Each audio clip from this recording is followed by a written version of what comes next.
sure if African dogs find out how these dogs are living in America, there's going to be problem back home. Protests. Protests. They have food. What's the difference? Bro, because in America, a dog is like part of the family, right? Yeah. It's like in the family photos. Yeah. Back home, a dog is an employee, bro. Like, we know exactly why you are there. To protect us. Right. You know, to hunt for us. Not a part of the family. You know, it's outside. So you don't let the dog sleep in your bed? What? What's wrong with you? You don't pay thousands of dollars in vet bills? If my dog gets sick, we're like, hey man, it is what it is. You had a good life. You got a good life. Tried. Yeah. Do they bathe you? You bathe the dogs and put it like it depends what kind of dog, you know. Yeah. Some dogs don't even want water, bro. They hate water, you know. Damn. Wow. Yeah. And we don't even know the breeds of our dogs.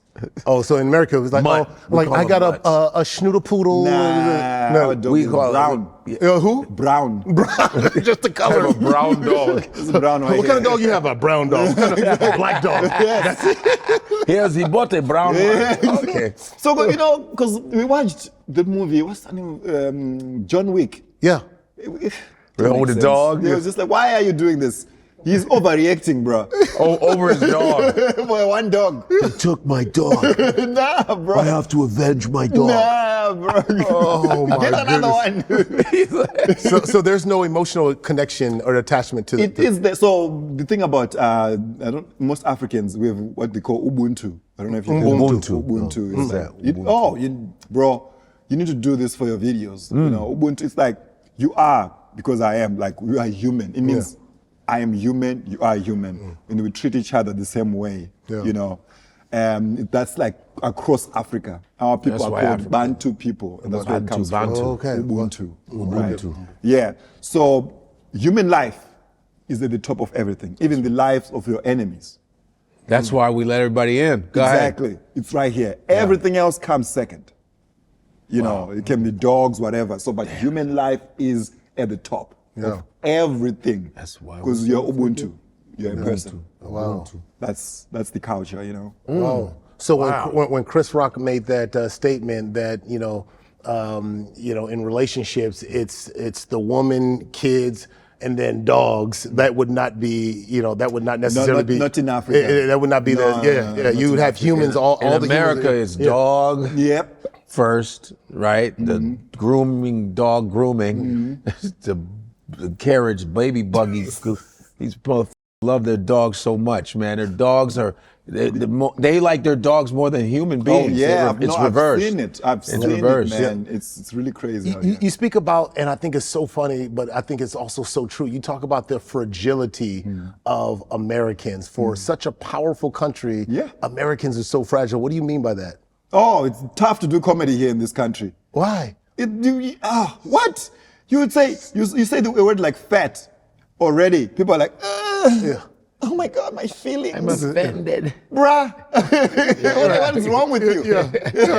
Yeah. You know, I always say for a country with nuclear bombs, you are too fragile. You shouldn't have. Word. Really? You know, So is it not the same way in Zimbabwe? No, man. Our people, you know, it's only like don't talk about politics because you might get, You're killed or something. But everything else, it's open game, bro. It's open game. Open. You can talk about it. You can say, hey, my guy, you look at your forehead. Like, look at my forehead. Yeah, you know? yeah. It's as simple as that. But Why do you think Americans are so navigate. fragile? Why do you think Americans are so fragile with so much wealth, so much power? When I first came to America, it's I think it's the time we're in. You know, everybody wants to be different. Everybody wants to belong to a certain group of people. You know, and if you don't belong to that group of people, you cannot talk about me. Yeah.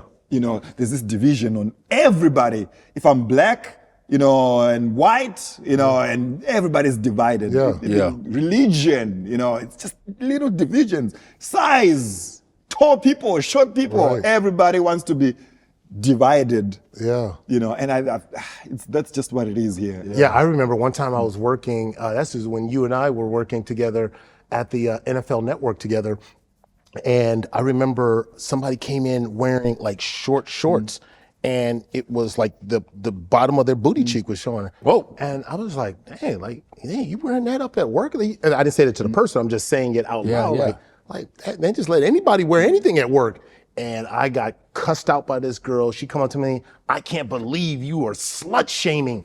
I'm going, slut? Wait, well, First of all, I said, what? I said, I'm in a workplace. And I was like, oh shoot, I'm gonna get reported to HR. Slut shaming is redundant. sluts should be shamed. It's redundant.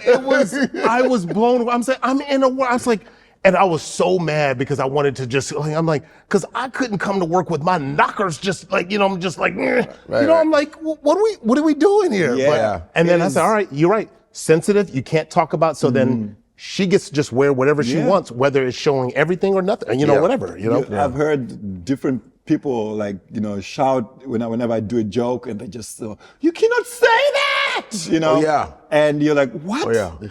I've had a lady. What was I saying? Oh, I said the R word. Read. Yeah, I said that, and the lady goes, "Ladies, the white woman, you can't. That's a bad word. You can't say that." I said, "Miss, the last comic that went up before me said the N word 800 times. You didn't flinch. So I'm gonna say the R word. Yeah, right. And if I would have said retarded N word, you'd said stop saying retarded. Yeah, right. They don't flinch. The N word. No one. But the R word. Oh, you can't. But the N word, everyone's okay. I went to go see him in New York, and when he did that bit, and you saw people like get tense over the R word and no reaction to the N word, it just made it come to life even more. I'm like, dang, that's real. Like, I was like, I was sitting there like I was blown away by that. Yeah. It's like people choose what to get offended by. Selective rage. Yeah. It's like you get offended on behalf of other people. Yeah, that's what's corny. How do you wrap your mind around all of that? Like, and like, how do you navigate? It's all comedy for me. It's all comedy to me. I always question it. That's where my comedy starts. Yeah. I'm like, why do you do this? Yeah. And then I try to figure out why, and I make fun of it. The comedy comes from them doing that. Yes. It's like, oh, this is hilarious. Makes comedy. When they get mad and you go, oh yeah. Yeah, that's what I like. You see how I do it. I'll be smiling and laughing. And I'll be attacking them at the same time. And they're like, we don't know how to feel. Let's talk about your big moment. You got the golden buzzer on America Got Talent. Terry Crews. That was so huge. Like, what was that entire process like for you? Man. And did you know you were going to get that golden buzzer? What was it like? I was just happy with yeses at that point. I was like, please let me not get one buzz, like red buzzer. Yeah. Because that's like tricky. Yeah. If I get a buzzer, my career is over. Yeah. Back home they'll be like, we told you. Yeah. So I went there and I gave it my all, bro. Yeah. It just that I was very limited. Yeah. Doing comedy on TV. Yeah. There you have to write everything down. Yeah, you have to be careful. How many minutes? Was it 2 minutes? 2 minutes, bro. Yeah, it's like 2 minutes. And you have to really. Yeah, it's like Star Search back in the day. Yeah. And they, they will let you know this works, this doesn't work, and they will, comes back with notes. You have to. They would note your. Oh, of course. How you do your. If you did a set and you did well, you moved on. They would change the jokes that you did. No. So they'll actually cut a joke off, Okay. Yeah, but that's fine. But the next set has to be different. Right? Different, but they'll you need to write it down. Right, so so they see. know where you're going. Exactly. And then they'll give you notes. No, here you cannot say this. Oh, you might get in trouble. Yeah. But some of them, the jokes that I fought them for, and I ended up doing them on TV. Those are the jokes that did well, way better. Wow. Of course. Joke about the dog. So So you kind of stood with your conviction. Yeah, I was like, I'm gonna do this, and this is how I'm gonna. I feel like this. This would be great because I'm a comedian. I know what works. Usually know better than they do. Yeah, because they're like, oh, Howie will get offended. I'm like, he's a comedian. Yeah, he'll be fine. Like Howie knows. Like, and then Howie's like, I love that joke. Like, you see? How did that change? How did that golden buzzer change your life? Oh my God, I'm touring around everywhere, like in America right now. Wow. Every weekend, I'm in a new city. Yeah. That's awesome. Doing comedy in different cities, bro. Meeting so many different people. In Africa, especially my country, Zimbabwe is always talked about, as like corruption, stuff like that. But for a change at that time, it was something different. Yeah. It was good news, There's so many like other kids like me from a village that saw me and inspired to follow their dreams. Oh, that's so cool. That right there. You when get I a chance went to back, when I went back at the airport, bro. Woo! Immigration stopped. They're like, we want to take photos with Learnmore. Whoa! Everybody took photos, you know.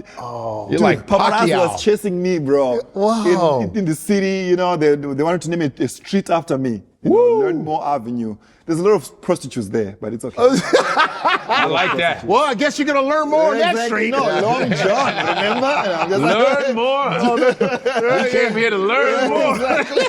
Learn a little something tonight. Exactly. Yeah. That's another 154 conversation in the books. We are bridging culture back to its roots.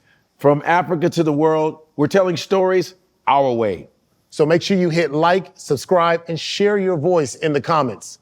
This is 154.